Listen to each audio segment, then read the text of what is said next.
2025 లేదా 26లో డిగ్రీ లేదా బీటెక్ చదివారా? సాఫ్ట్‌వేర్ జాబ్ కోసం ఎదురు చూస్తున్నారా? అయితే కోడ్ జ్ఞాన్ 100 డేస్ కోర్సులో చేరండి, జాబ్ సాధించండి.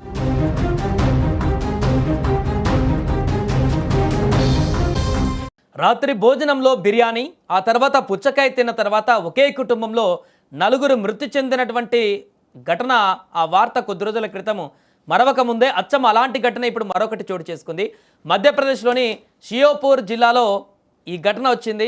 ఒకే కుటుంబానికి సంబంధించినటువంటి ఇద్దరు వ్యక్తులు ఇప్పుడు ఈ యొక్క పుచ్చకాయ తిని చనిపోయినటువంటి పరిస్థితి ఏర్పడింది. మధ్యప్రదేశ్లోని షియోపూర్ జిల్లాలో పుచ్చకాయ తిని ఒకే కుటుంబానికి చెందిన తండ్రి మరణించగా కుమారుడి పరిస్థితి విషమంగా మారినటువంటి హృదయ విధారకరమైనటువంటి ఘటన ఇప్పుడు వెలుగులోకి వచ్చింది. సదరు కుటుంబ సభ్యులు మార్కెట్ నుండి ఒక పుచ్చకాయను కొనుగోలు చేసి ఇంటికి తెచ్చుకున్నారు. తండ్రి కొడుకు ఇద్దరు కలిసి ఆ పండును తిన్నారు. అయితే తిన్న కొద్దిసేపటికే ఇద్దరి ఆరోగ్యం క్షీణించింది. తీవ్రమైనటువంటి కడుపు నొప్పి, ఎడతెరిపి లేని వాంతులు, విరోచనాలతో వారు అస్వస్థతకు గురయ్యారు. పరిస్థితి ఆందోళనకరంగా మారడంతో కుటుంబ సభ్యులు వారిని వెంటనే సమీపంలోని జిల్లా ఆసుపత్రికి తరలించారు. అక్కడ చికిత్స పొందుతూ పరిస్థితి విషమించి తండ్రి కన్నుమూశాడు. ప్రస్తుతం కుమారుడు ఆసుపత్రిలో ఐసీయూలో ప్రాణాలతో పోరాడుతున్నాడు. ఈ ఘటనపైన వైద్యులు స్పందిస్తూ ఇది తీవ్రమైన ఫుడ్ పాయిజనింగ్ కేసుగా పేర్కొన్నారు. వేసవిలో పుచ్చకాయలను త్వరగా పండించడానికి లేదా అవి ఎర్రగా కనిపించడానికి ఆక్సిటోసిన్ వంటి ప్రమాదకరమైన రసాయన ఇంజెక్షన్లు ఇస్తుంటారు. లేదా పండ్లను కోసి ఎక్కువసేపు బయట ఉంచినప్పుడు వాటిపై హానికరమైనటువంటి బ్యాక్టీరియా చేరుతుంది. వీటిని తినడం వల్లే ఇలాంటి ప్రాణాంతక పరిస్థితులు ఏర్పడతాయని కూడా నిపుణులు హెచ్చరిస్తున్నారు. ఇక వరుసగా పుచ్చకాయలు తిని చనిపోతుండటంతో సరైనటువంటి జాగ్రత్తలు తీసుకోవాలంటూ కూడా నిపుణులు సూచిస్తున్నారు. కట్ చేసిన పండ్లను కొనకండి అంటూ చెప్తున్నారు. మార్కెట్లో చాలాసేపటి క్రితం కోసి ఉంచినటువంటి పుచ్చకాయ ముక్కలను అస్సలు తినకూడదు.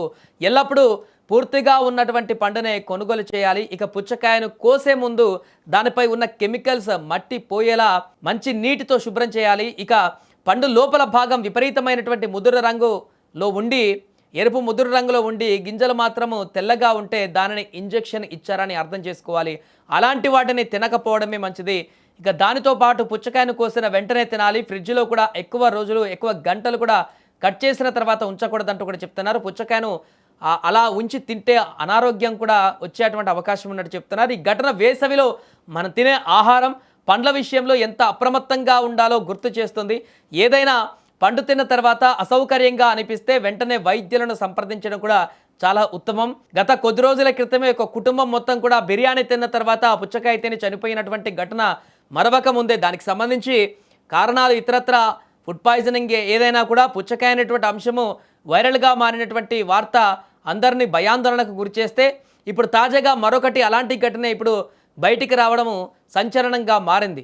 ప్రస్తుతం మార్కెట్లో దొరికేటువంటి ప్రతి వస్తువును కూడా జాగ్రత్తగా పరిశీలించి అది ఎక్కడి నుంచి వస్తుంది, ఎలా తయారు చేస్తున్నారు, దాని వెనుకున్నటువంటి కారణాలేంటి అన్నీ కూడా తెలుసుకొని స్వీకరించడమే ఉత్తమం అంటూ కూడా చెప్తున్నారు. బయట జరుగుతున్నటువంటి కల్తీ వ్యవహారానికి సంబంధించినటువంటి వార్తలను కూడా ఒకసారి అందరూ గుర్తుంచుకొని జాగ్రత్త పడాలి. ఫుడ్ ఐటమ్స్ మనం తీసుకునేటప్పుడు బయట నుంచి 1-2 సార్లు జాగ్రత్త పడాలి. వాటిని స్టోర్ చేసుకొని తినేటువంటి విధానాన్ని కూడా చాలా జాగ్రత్తగా వహించి తీసుకోవాలంటూ కూడా నిపుణులు చెప్తున్నారు. ఏదేమైనా ప్రస్తుతం ఈ వార్త వైరల్గా మారింది.